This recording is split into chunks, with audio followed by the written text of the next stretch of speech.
welcome to session 6. Myself Hemant SR, working as assistant professor in Department of CSE. Okay. So we'll have a brief recap of what was discussed in session 5 so that we can take continuity with respect to session 6. Okay. So in the previous session, that is in session 5, we understood what is association and what are association end names. Giving end names to association between two classes, its significance, its importance, we understood. Okay. So association is trying to establish, define how two classes are communicating. Okay. So end names are writing, giving a label to the two ends of the association. So that is what we had seen. Also we understood what is ordering, backs and sequences with examples. So we saw what are association classes. So between two classes we define association. That association itself can be a class with its own attributes and properties, operations. So that we had explored that, and finally we had concluded with qualified association, which can help us reduce the search in the design. Okay. So this is what we had discussed in session 5. So in today's session, that is in session 6, these are the topics that will be covered. So it starts from generalization and inheritance. So if you just try to have a recap of session 3 and session 4, so we had a discussion about generalization and inheritance as separate components. Okay. Now we will try to integrate it and we will try to see how generalization and inheritance can fit into one single framework. Okay. Also, we will try to explore navigation of classes. Okay. So we understood more than one class as part of the design. Okay. And these classes can be communicating with one another. Okay. So there is a way in which you may need to move from one class to another class. For example, have some 5 or 6 classes. Okay. So based on the constraint, based on the behavior of the software or system, so we need to define a way in which I may need to move from one class to another class. Okay. For example, I will move from class A to class C. Okay. And maybe from class C I will move to class H. Maybe from class H I am moving back to class A. So this is a default behavior defined in a specific software. Okay. So I need to check whether the navigation is happening as per the defined constraint. Also, we can check whether there are any missing data in this particular navigation, whether there are any flaws, issues with the design. So all these things can be cross-verified with the navigation of classes. The obvious benefit is, so the number of errors during implementation and deployment will be reduced. Okay. See, the more rigorous verification you do during design, the less number of errors or flaws during implementation and deployment. Okay. Finally, we come out with OCL, that is the Object Constraint Language. Okay. So it's a framework which can help us achieve the navigation. So just now I mentioned navigation of classes, where we follow a sequence, we follow as per the behavior of the software. We try to navigate, we will try to traverse. Okay. So how to do it? So this can be done using OCL, that is Object Constraint Language. Okay. So all this stuff, that is generalization and inheritance, navigation of classes and navigation with OCL, so will be covered in depth and detail in today's session, that is session number 6. Okay. So to start with, so we shall start with generalization and inheritance. In the previous sessions, we understood what is inheritance. Okay. So we arrange the classes and subclasses in a hierarchical relationship. Okay. Where, so starting with the generalization. So we understood in generalization we have the main class or superclass, and we have a collection of subclasses arranged in a hierarchical fashion. For example, I can have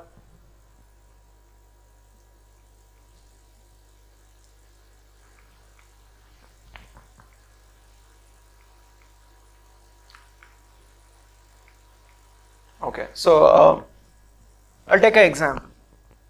So have a person class. So this person class will have different attributes. and operations. Okay, what are the attributes? For example, attribute can be name and age. What are the operations or actions a person can perform? So operations or actions can include maybe a person can walk, okay, he can talk. We can have a function by name display, which will help us fetch all the details of the class person. Okay, so this is a class person. So this can be our superclass. This is our superclass. So we can have more specialized classes derived using this superclass. Okay, for example, if you apply this person class to a college management system, okay, or in a college scenario, so this person can be a student. Okay, so he can be a student, or he can be a professor.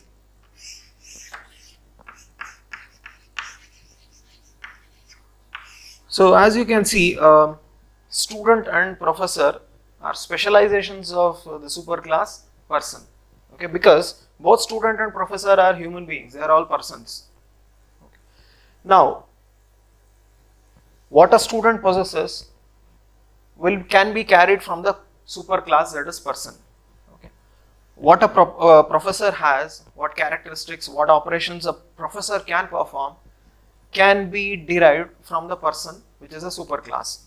Okay, so this I can demonstrate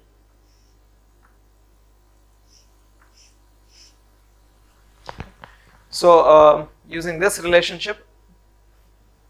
So student and professor, okay, so they are subclasses arranged in a hierarchical fashion, which is deriving the attributes and functions from a superclass, that is person. Now the next question is it that this subclass should only take what attribute and function is there in the superclass? Okay, definitely not. See, student and professor are specialized classes, meaning that they can have their own attribute along with the attributes carried from the superclass. Okay, for example, obviously from the superclass, the student class is carrying name and age. It will take it when an object is created. We had seen that in the previous sessions. Along with that, there can be some things which are specific to a student. What is it? For example, a student can have a USN. Okay, so as you can see, it's very specific to a student. A student can, this is the attribute. Even a student can have few operations. He can perform few operations, like, for example, he can attend classes. Attend class, this is one operation, one action a student can perform. He is writing test.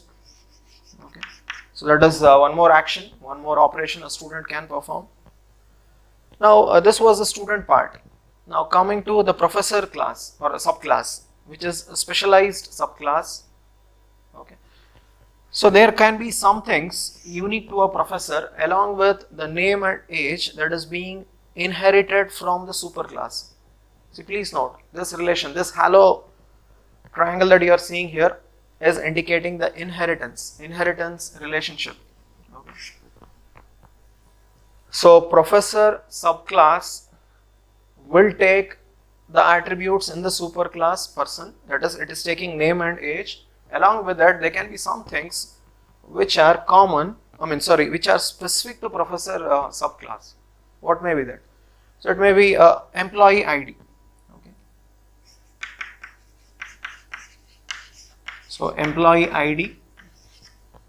So please note, along with the name and age taken from the superclass as part of inheritance relationship, a professor is having something specific to this class, that is employee ID. Also, he may take the class. So please note, student attending a class and professor taking a class. See, these operations are specific to this class. Also, operations such as walking, talking will be inherited to student and professor class. So this is generalization with inheritance. So we can see generalization here. Where is generalization? So this person class is generalization. So the person class is the generalization here, and from generalization we are moving down the hierarchy to specialization. And during this process, what we are doing? So few attributes and functions that were part of the superclass is being carried to the subclass. In my example, it is student and professor. For example, I create object for the student class. Okay. For example, I'll just write the example here. So I am creating an object for a student class. So student Anil. So I have created a object by name Anil. So now Anil is an object of class student. Now what can be carried to Anil object? Okay. So this is Anil object. In the previous sessions we understood when an object is created for a class, what happens, what is the process that is followed. So all these things were discussed. So just to have a recap of it, when an object is created for a class, so all the attributes and functions of that class will be carried to the object, meaning that to the object Anil, whatever attributes were there with its parent class, that is in this case student. So all the attributes will be carried to that object, that is USN will be carried in my example. Okay. Attending the class, that will be carried. So yeah, this is an operation. So attend class. So this is also carried. Okay, so this is obvious. It goes without saying. When you create an object for a class, so all the attributes that were part of the class will be carried to the object. Now, this is not a main class. This student is not a main class. It is not a super class. Okay, it's a specialized subclass. Also, it is inheriting from a super class. It is inheriting from generalization. Okay. Now, the question is, whatever attributes and properties were there as part of generalization, does it carry to this object? And the answer to this question was already explored in the previous session. So the answer is yes. So whatever is there in generalization, that is name, age, will be part of Anil. Okay. So from where name and age came into this object, how it reflected inside the object? So the answer here is, so name and age came from the class person. Okay. And from where USN came? So USN came from the class student. So this was generalization and inheritance clubbed together in one single framework. The point here is, generalization has few attributes and operations, okay, which are very general, which could be taken by many classes, which could be inherited by many classes. Okay. And the same you can experience in this example. So a person class, which was a general class, has many specific subclasses like student and professor. Okay. And whatever objects were created for student and professor class subclasses can take the attributes and operations that are there in generalization, that is in the superclass. So this was all about generalization and inheritance. So we have clubbed together generalization and inheritance working in tandem, hand in hand. So that is what you can see here. Okay.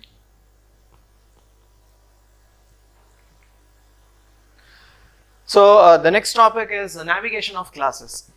We will see what exactly is navigation of classes, how navigation can help us in the design process.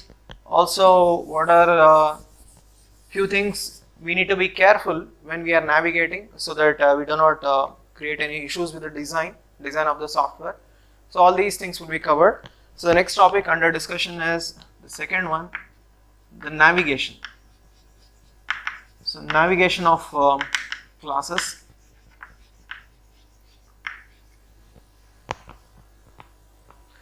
Now what is association? We have already understood in previous session. You have two classes. have two classes here, class A and class B. Now class A and class B is part of a software, okay, a complex software that is being developed. Now are these two classes related? Does these classes communicate with one another? Does it interact with one another, or is it separate, okay, without any interaction? So the answer to this question was explored in the previous sessions. Classes are not independent, okay, they are dependent on one another. They are interacting with one another, okay. So if class A is interacting with class B, I will draw a solid line, a straight line. How many instances of the classes are interacting? I will represent using multiplicity. Once again, that was explored in the previous session. Okay. So now this line that you are seeing between the two classes is nothing but the association. So this is association. How association works? What is its use? How it exactly contributes to coming out with a better design, more clear design. So all these things were explored. So the topic of today's discussion is navigation. So between two classes we have association. Okay. So using this association, how to navigate between the classes. So it is not like only two classes. I can have n number of classes. I can have class C, class D. As part of the design, I can have this stuff. Okay. So from class A, can I navigate to class D? Class B, can I navigate to class C? Okay, what is the behavior? How one class should interact with another class? How one class should communicate with another class? Okay, how the navigation should be part of the system? Okay, so all these things will be defined in what is called as navigation of classes. Okay. So this was a general example. Now I will take a more specific example which can help us improvise on the clarity of what exactly is navigation and how it can help us fine tune the design of the software, design of the system. Okay. So now I will take an example of a customer having an account in a bank, and using that account he is doing some transactions. Okay. So this example will be taken under consideration. So in my example there are three classes. One is the customer class. So as we are aware, a class will have its own attributes and operations. So we are segregating this rectangular block into pieces. The first block is holding the class name. The second block is holding the attributes, properties of this class. For example, a customer can have the following attributes like customer ID. You can have a ID. Okay. You can have a date of birth. You will have an address. These are few attributes. Okay. The customer class can have. Okay. Also, few operations can be there. We will not bother about that now. So this was one class as part of the banking software. So we can have one more class. What is it? Typically, what customers do in a banking system? Okay, so they basically do transactions, and directly they cannot start with a transaction.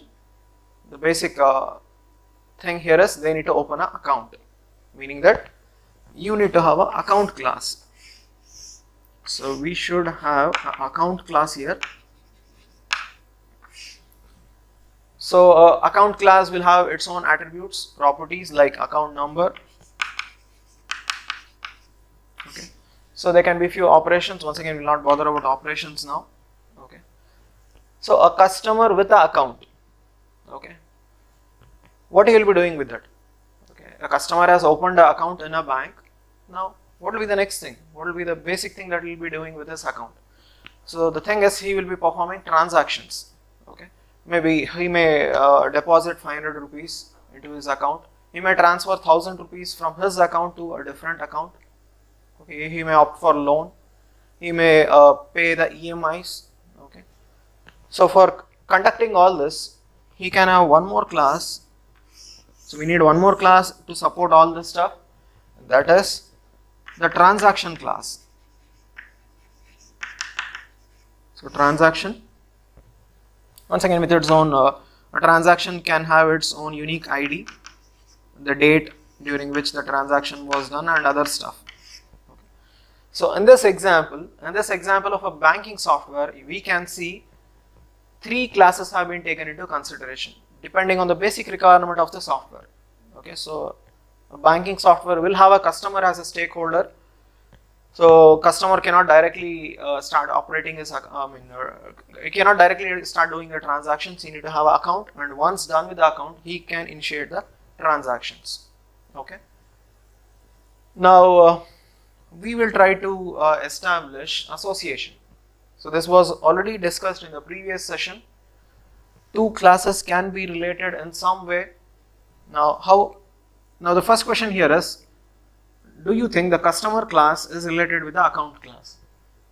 So the obvious answer is yes, customer class is related to the account class. Okay.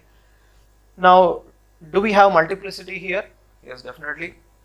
So one customer, okay, can have single account, or he can have even multiple accounts. So this is a multiplicity in picture that is being demonstrated here. And with the account, what a customer can do, okay? Yes, with the account, a customer can do transactions, meaning that I will draw a solid line here. I draw a line, meaning that account class is related to the transaction class. Okay. Now, with the account, what the customer can do? The question back. Okay. So, with a single account, the customer can perform multiple transactions indicated by a asterisk. Okay. So this design is giving a depiction of three classes as part of the banking software. One is the customer class, the other one is the account class, the third one is the transaction class. Not limited to this, so we have only taken into consideration three classes as part of the example. Okay. Still, there can be many more classes. Now, what is the topic under discussion? The topic under discussion here is, when there is association between the classes, there is relationship established between the classes. So, is there a typical behavior the class should follow while navigating, while interacting? Okay. And the answer to this question is yes, and that is defined by navigation of classes. So when you are moving from one class to another class, okay, so how it should happen? What are the constraints that should be verified or that should be followed? So all these things will be defined under navigation of classes. Okay. Typical example of navigation. So we understood a customer without opening his account cannot perform the transaction. This is a default behavior. So a customer should have an account to do the transaction. So this is a navigation path. So from the customer class to the account class, and from the account class to the transaction class. So now one more example will be taken for improvising on the clarity here. So in the previous example, we understood navigation can help us define the right flow between the classes. That is one obvious advantage of navigation. One more advantage or one more application of navigation is we can try to explore, we can try to find out whether any attribute is missing, whether there is any flaw in defining the attributes, defining the constraint. Okay. So whether the system is serving our requirements. So all this stuff can be verified, can be validated using navigation. To give a clear picture about this, I'll take one more example. So this is my second example. So example number 2. Okay. So this example will demonstrate how navigation can help us explore any hidden flaws in the system with any missing attributes. Okay. So now I'll consider a system, RTO software. Okay. which will take the application from an applicant. Okay. So if we want driving license, we need to visit the RTO. So we are the applicant. Okay, so that is the applicant class. Next, we have the RTO class. So all the defined rules, constraints in the form of attributes and operations will be there in the RTO class. So few credentials of the applicant and what operations he can perform, what actions he can perform for getting the driving license will be part of the applicant class. Okay. Now for example, what are the credentials of an applicant? When we are applying for a license in RTO, what are the data, what are the details we are giving? Okay, so details include the name, okay, so address, also the applicant can perform these operations, that is he can apply for the license, he can check the status of his license, okay, whether his license have been approved, whether it has been cancelled. All this stuff can be verified by the applicant. So my example number 2 is a software that is being used in RTO to issue license to applicants. Okay, I have taken 2 classes into consideration. One is the RTO class, which will have all the constraints and operations which will be utilized for issuing a valid license. Okay, also the applicant, which is managing all the credentials of the applicant like name, address. Also a few operations, valid operations the applicant can perform like applying, checking the status, paying fees. Okay, there can be many operations.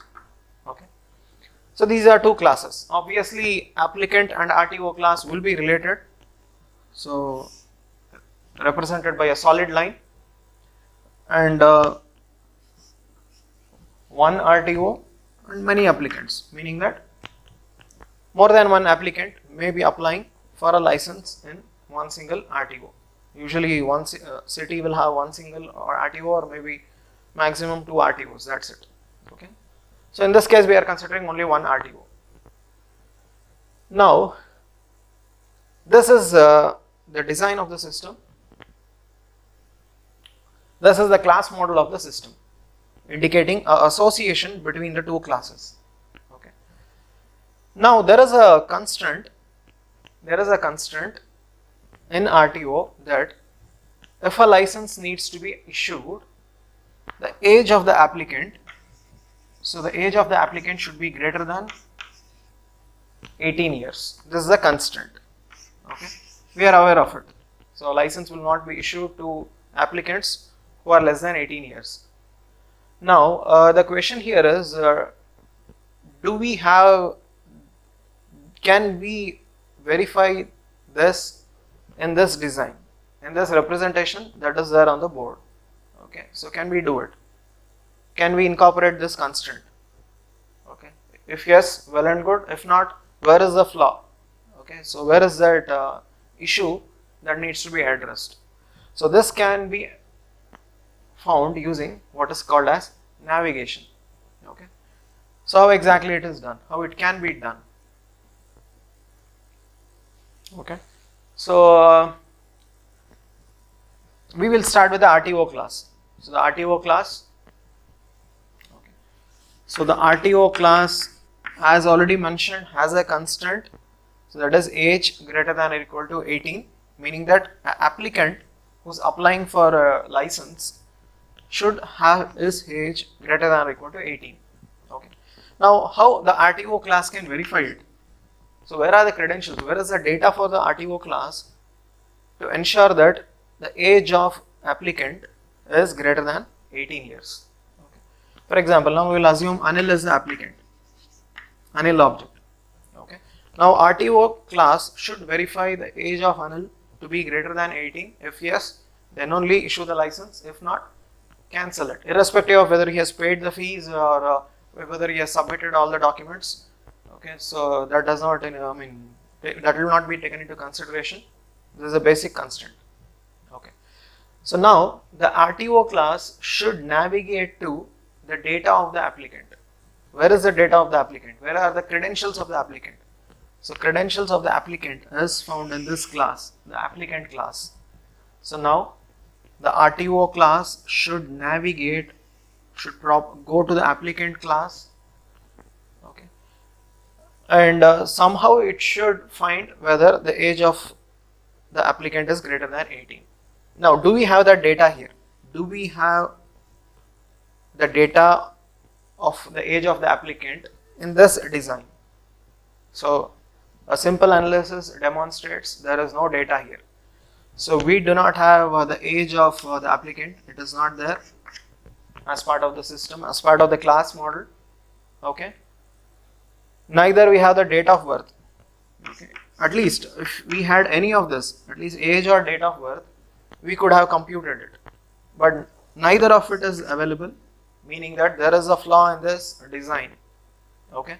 So the RTO class cannot determine the age of applicant Anil. It cannot verify whether Anil is above 18 years, so that application can be issued. Okay. So now how this was found?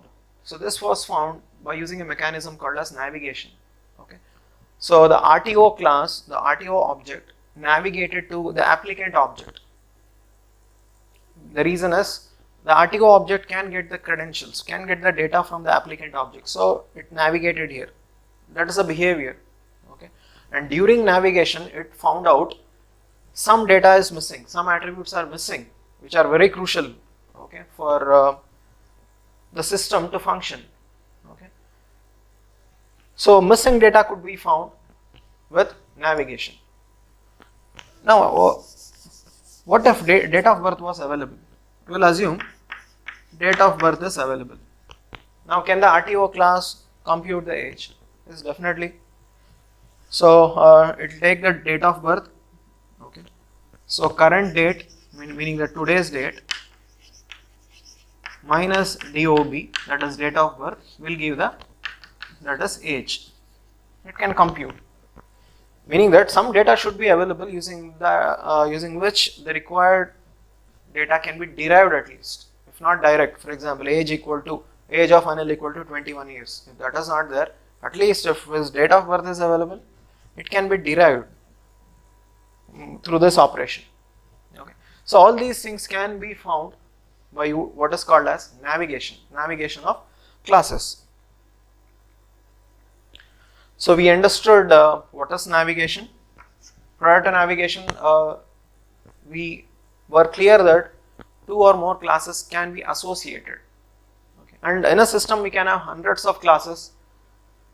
What are the behavior of the classes? Which class should interact with which other class and in what sequence, with what constant? So all those things will be defined under navigation. Okay. So navigation is giving a specific behavior to the class model. Okay. Also, it is helping us verify and impose constants on the system, like one constant just now I mentioned. So the age of the applicant should be greater than 18 years. Okay. So this is the benefit of navigation, and we explored the two dimensions of navigation with two different examples.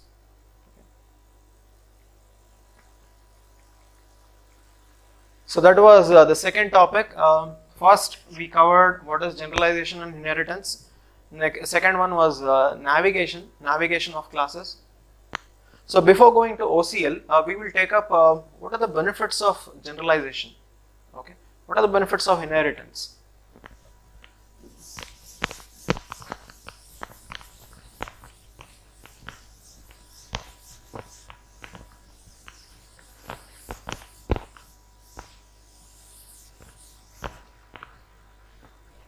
So we understood generalization and inheritance. We will try to explore a few benefits of it. So what benefits it carry? Okay. So as discussed in the previous example, we understood there is a person class with its own attributes and functions.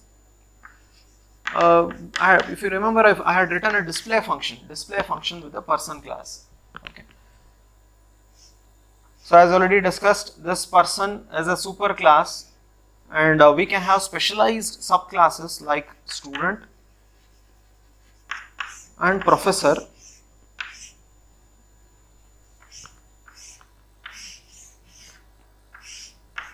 so we can have student and professor with this superclass. Now we will assume we have a display function here, display. So we saw one obvious benefit of generalization and inheritance. Whatever is there in the superclass, so person is my superclass now. So whatever is there in the person superclass can be carried to the subclasses, which are specializations. Okay, fine. During this process, is there a possibility, is there a chance of functions being repeated? For example, there was a function by name display in the person class which was used to display the details of the person class. Okay, maybe the attributes that are there in the person class, functions. So all those details could be displayed using this display function. Okay. Now there is one more display function in the student class. This display function is specific to displaying the data about the student class, that is the data of different student objects. The same carries here. Okay. Now there is an ambiguity here. What is that ambiguity? I create an object for student class. Okay. So student Anil have created an object. Okay. So obviously we understood when I create an object, what happens? So all the functions, all the attributes will be copied, will be carried to the Anil object. Okay. Now there is an ambiguity as discussed. The display function in the person class will be carried. So this display function is from the person class. Okay. And Anil is an object of student class. So this display is also taken, it is also carried. Okay. So the issue here is which display function to use. Okay. So the solution to this is, so we have a mechanism. Okay, we have a mechanism, yeah, called as overriding, which can help us resolve this issue. So what exactly is that? So you can have a mechanism to decide and execute which function can be displayed. Okay. So you can bypass the display function of the superclass and you can make the display function of the student class execute. You can execute this. Okay. So you are overriding. Okay. I'm neglecting the display function of the superclass and I'm executing the display function of the student class. Okay. So this is overriding. So we have mechanisms to avoid these type of ambiguities in generalization and inheritance. Okay. So that was one thing. Now what are the benefits of generalization that was being discussed? So one obvious benefit which goes without saying is, so as you can see, it is supporting inheritance, it is supporting polymorphism, it is supporting reuse. What is the reuse component here? So for example, I have the name attribute in the person class. Okay. So I need not repeat this name attribute in each and every subclass. See, please note, I have not written the name attribute in the student class. I have not written this here. I have not written the name attribute with the professor class. But still, when I create an object for the student class, okay, so this attribute is carried. So that is reuse here. Okay, what was there here is being used in multiple levels and subclasses without without explicitly mentioning it. Okay, so this is one more benefit of having this. Yes. Okay.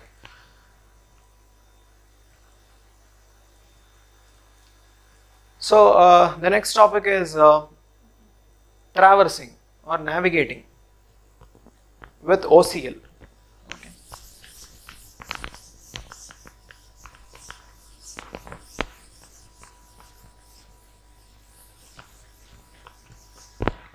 So we understood what is navigation, how navigation can be performed. Okay. So the third topic under discussion is OCL, that is the Object Constraint Language.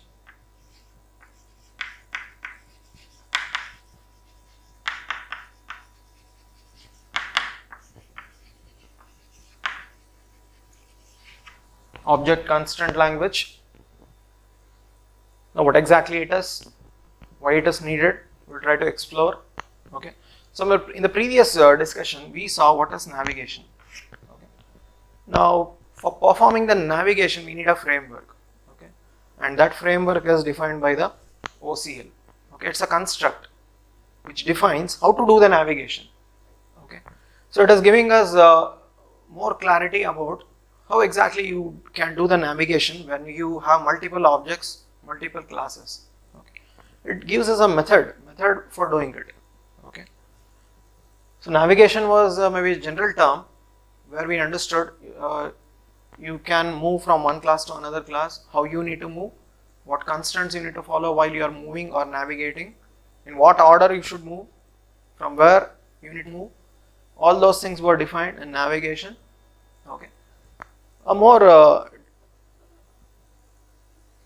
detailed method will be given in OCL. So we'll see what is it. Okay. So how traversal is done. Okay. So using OCL will be explored. Okay. Now what type of traversal we can do. Okay. What type of navigations we can do. We'll just try to explore it. I will once again go back to the applicant class that was taken in the previous instance. Okay. So this was the applicant class in the RTO software example that I had just now discussed in navigation of classes. Okay. Now, what are the attributes in this applicant class? So the attribute can be name, date of birth. Now, what are the operations? What are the operations that can be done by the applicant? So the operations include the applicant can apply for the license. The applicant can check the status, whether his license has been approved, it has been rejected. So all those things can be verified by the applicant. Okay. So just now I mentioned using OCL you can do the navigation. You can do the navigation. Okay. As per a defined framework, as per a defined syntax. Even we call this navigation as even traversal. Okay. We can do the traversal. How exactly I can do it? Okay. So I'll try to demonstrate it with a small example. So in navigation, in traversal, we can have two types. Okay. The first one is traversal or navigation with the attribute, or traversing with the operations. Okay. So traversing the attribute or traversing the operations. What exactly is that? Okay. For example, name. What is this name? Is it an attribute or an operation? Okay. So as for the previous discussions we understood, it's an attribute. Now can I traverse and access the details in the name attribute? How I can do it? Okay. Now how OCL defines this traversal process. Okay. So traversal can be done. The first thing is we need to have an object for this class. Okay. For example, for the applicant class, I'll create an object by name Anil. Okay, I created an object. Now with this object, I will access the attribute. So how I can access? So Anil dot name. Okay, so the dot operator can help us access the attribute, and please note to the left hand side of the dot operator you have the object. Okay, so Anil object, and towards the right hand side you have the attribute name. Okay. And if you print this using any of the programming language during implementation, you will see what is there stored inside name. Okay. So for example, Anil R. So some name is stored, so it will be printed. Okay, so date of birth, maybe some 20th October 1990. Okay, this is stored. Okay, I want to access this. What is the date of birth of Anil? Can I do the traversal using the OCL? And can I access this? Yes, definitely. Okay. So what I need to do here is Anil dot DOB. So that will access this value and it will display to me. So this was navigating to the attributes. Now can I navigate to the operations? Okay. We have seen applicant can apply, applicant can check the status of his application. Can we navigate to this? Can we move to this? Yes, definitely. Okay, so same syntax. So I have created the Anil object. Okay, so this object can navigate to these operations. How?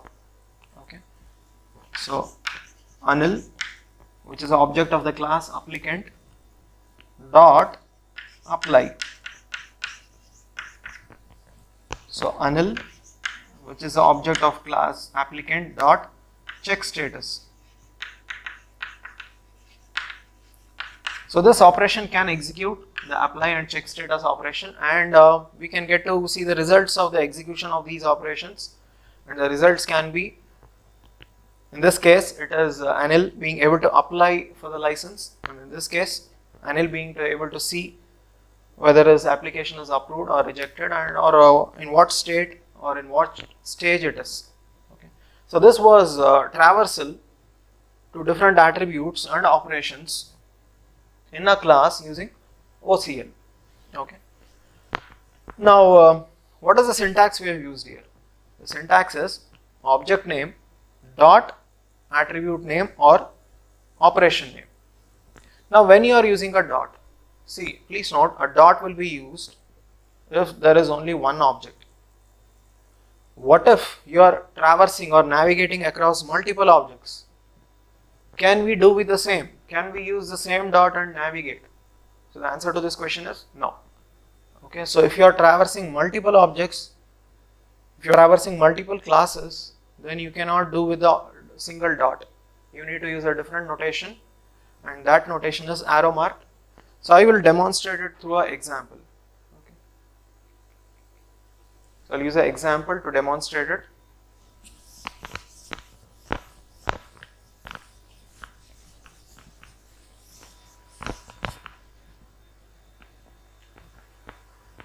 So this example is of a credit card software, where a person with a credit card doing some transactions. Okay, so all the details are being recorded by the software, and to access those details, what is the path we need to follow? What is the behavior in the software? Okay, so all these things will be explored, and in this case, in the second example, in example number 2, we will be considering multiple classes and corresponding objects, meaning that multiple objects, we need to navigate among multiple objects, and also, as explained, we cannot use a dot in this case. So how it is done, we will see. Okay, so I have 3 classes here. One is the credit card class.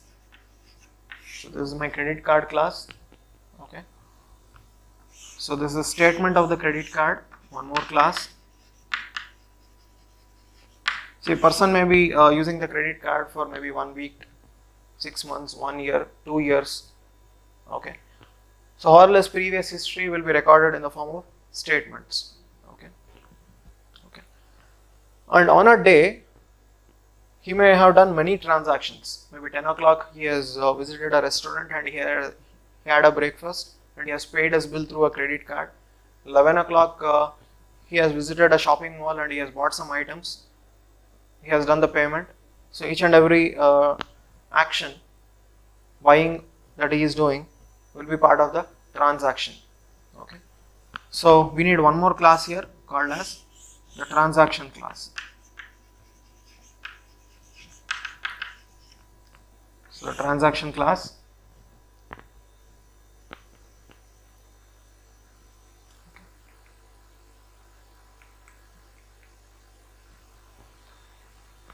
so three classes are there.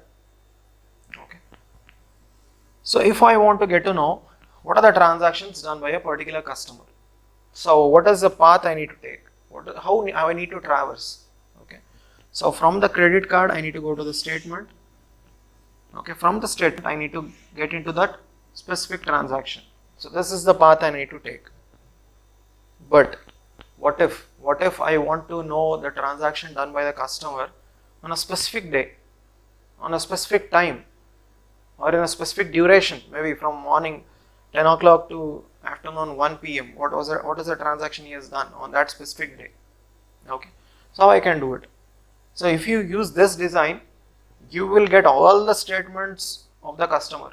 Okay, for example, we will assume, so Anil is having a credit card, he's using it from the past 1 year. Okay, so with this design, we are creating an object and we are trying to access it. We will get all the statements of Anil from the past 1 year. And if you try to access the transactions, so we will get all the transactions of Anil from the past 1 year. So this design cannot help me round up on a transaction or a statement of a specific day or a duration. Okay. So if I want this, what I can do? Okay. So if that is your need, I need to introduce qualifiers to the design. This was already discussed in the previous session. A qualifier to a association. So we see there is association between the credit card class and the statement class. Introduce a qualifier here. What is this qualifier? The qualifier is the statement date. Okay. So this qualifier can help me obtain the statement of Anil on a specific day or maybe on a specific week with a start and end date.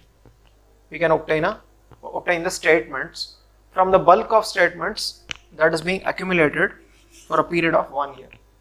So this is the qualifier that we had already discussed in the previous session, so I will not be repeating it once again. Okay.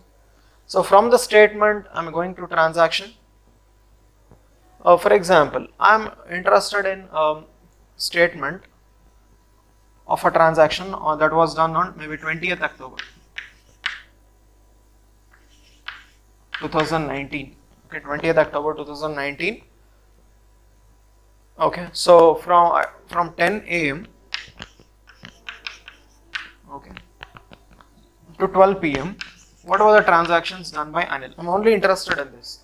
Okay, but the statement date will help me get all the transactions of 20th October. I just want specific transactions, maybe in a duration or with a specific number or ID. Okay, so if this is your requirement, if this is what is needed, so once again I need to introduce a qualifier here to the statement class, and this is the transaction ID. So one more qualifier has been introduced.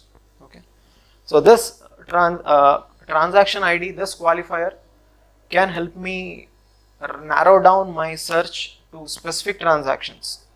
Okay.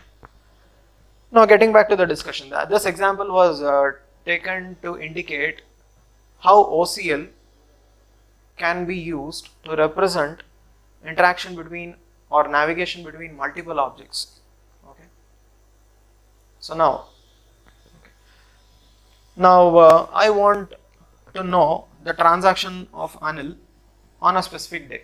Okay, I'm interested in that. Okay, so from where I need to start? Can I directly go to the transaction and access it? No, it is not supported. It's not part of the design. So where I need to start? So I need to start with this point, at this point, credit card. Okay, meaning that I need to have an object of credit card. Okay, we will assume so credit card object. Okay, I have taken this. Okay, so dot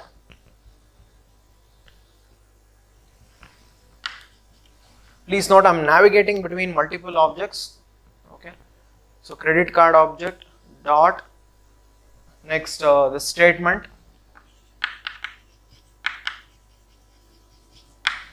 Okay. So credit card object dot statement.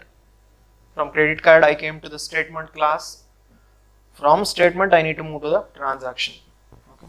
Dot transaction. And in the transaction I will access my required data. But as mentioned, since we are navigating across multiple classes, multiple objects, okay, so I cannot use a dot here to access the raw data that is there inside the transaction class. So as explained, in this case I will be using the arrow mark notation. Okay. In the previous case I wanted to access the name attribute of Anil, so I gave Anil dot name, Anil dot date of birth. So I cannot use it because multiple objects are there in the traversal path. So I'm using a arrow mark.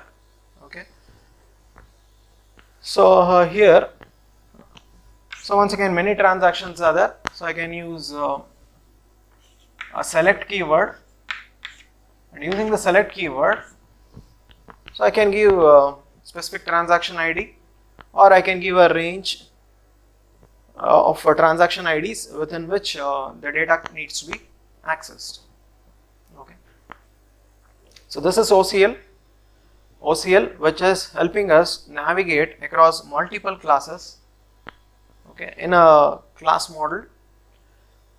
So OCL can help us come out with a more improvised way of representing the design. It can help us identify any flaws, any missing attributes, any missing classes itself when you are navigating. For example, in this case, it's obvious that first you should have a credit card to display the transaction details. You should have the credit card. What if the credit card class itself is missing? Okay, so you cannot navigate and you cannot get the transaction details. So all those things could be found using the OCL.